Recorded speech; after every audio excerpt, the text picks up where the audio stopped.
প্রায় ১ বছর ধরে মাথার ঘাম পায়ে ফেলে নিজের আসন গুছিয়ে আনার পর এখন তা এনসিপিকে দিতে হচ্ছে অনেক হেভিওয়েট জামাত প্রার্থীদের। দিনের পর দিন কষ্ট করে মানুষের দ্বারে দ্বারে ঘুরে জনসংযোগ করা জামায়াতের সাজানো আসনগুলো একদম রেডিমেড পেয়ে যাচ্ছে এনসিপি নেতারা। উদাহরণ হিসেবে ২টি আসনের কথা উল্লেখ করা যায়। একটা ঢাকা ১১ এবং অন্যটা কুমিল্লা ৪। বছরখানেক আগেই এই দুই আসনে প্রার্থী হিসেবে শিবিরের সাবেক সভাপতি অ্যাডভোকেট আতিকুর রহমান এবং সাবেক উপজেলা ভাইস চেয়ারম্যান সাইফুল ইসলাম শহীদের নাম ঘোষণা করা হয়। তবে সম্প্রতি এনসিপির সাথে জোট হবার ফলে তারা দুজনেই প্রকাশ্যে নাহিদ ইসলাম এবং হাসনাত আবদুল্লাহকে সমর্থন দিয়ে আসন দুটি ছেড়ে দেন। কেন্দ্র থেকে জামায়াতের ওইসব প্রার্থীদের কাছে ফোন দিয়ে বলা হয়, আপনার আসনটি ছেড়ে দিতে হবে। তারাও নির্দেশ মেনে আসন ছেড়ে দিয়েছেন। একবারের জন্য প্রশ্ন করে কোনো জবাবদিহি চাননি কেন্দ্রীয় নেতাদের কাছে। দীর্ঘদিন কষ্ট করে গোছানো মাঠ ছাড়ার জন্য হয়তো আবেগে অনেকেই আড়ালে কেঁদেছেন, কিন্তু দল ও দেশের বৃহৎ স্বার্থে ওইসব জামাত নেতারা কেন্দ্রের সিদ্ধান্ত এক বাক্যে মেনে নিয়েছেন।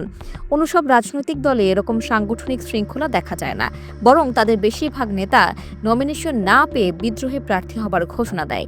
অথচ জামায়াতে ইসলামী এই ক্ষেত্রে অত্যন্ত ব্যতিক্রম, যা মানুষের কাছে তাদের গ্রহণযোগ্যতা আরও বাড়াচ্ছে।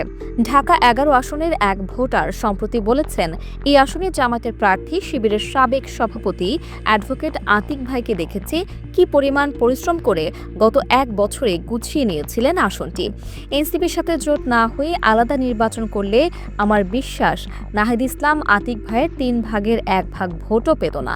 কিন্তু জোটের স্বার্থে আতিক ভাই আজকে এই আসন থেকে সরে দাঁড়ালেন। সব ঠিকঠাক থাকলে আল্লাহর ইচ্ছা হলে এই আসনে নাহিদ ইসলাম এমপি হতে যাচ্ছে।